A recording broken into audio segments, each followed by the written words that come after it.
as a quick summary of how the Sunshine Law applies to our proceedings. And I guess if you're going to be finished tonight, then it shouldn't be too much of a problem, because you won't have much time or opportunity to discuss the work of the committee outside of the Sunshine. So, do any of you have any questions about where we are with that? Yes, sir.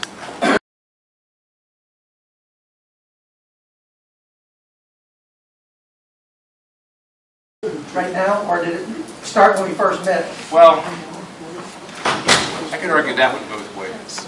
It's really open to question whether you were originally subject to the Sunshine.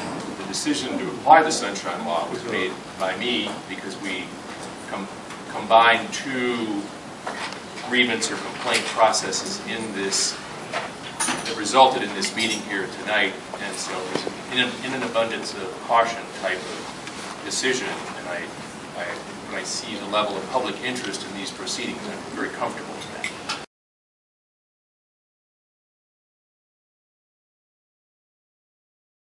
A lot of people having trouble hearing. I'm sorry about that. We do not. This is a meeting of this committee. You all have been invited at the pleasure of the superintendent, but we do not have microphones, and so we will all do our best to speak up. I think under the Sunshine Law, we're supposed to hear what you're saying.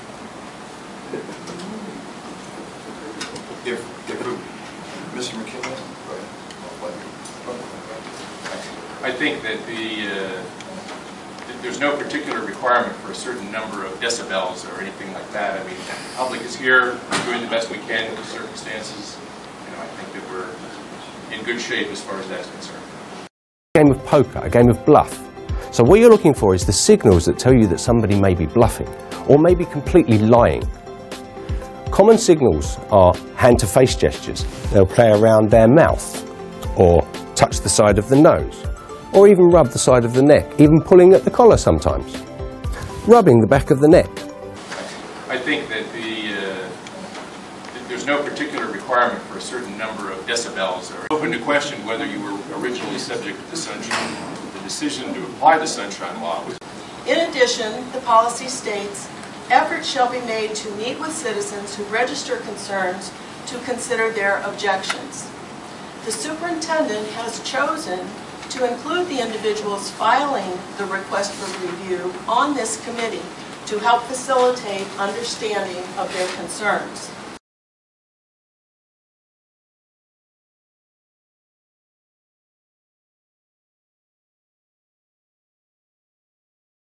Due to the committee making a formal recommendation to the superintendent, its work and its members fall under the Sunshine Law. This is not, however, a public meeting. And again, the superintendent chose to allow members of the public, because of the interest, to observe the committee work.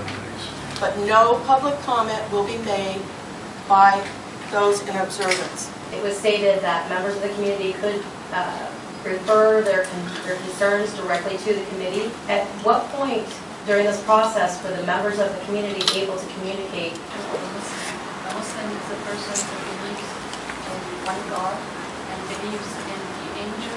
You speak up, please. Yeah, we can't hear you over here. I'm sorry. I really have a hard time hearing. A Muslim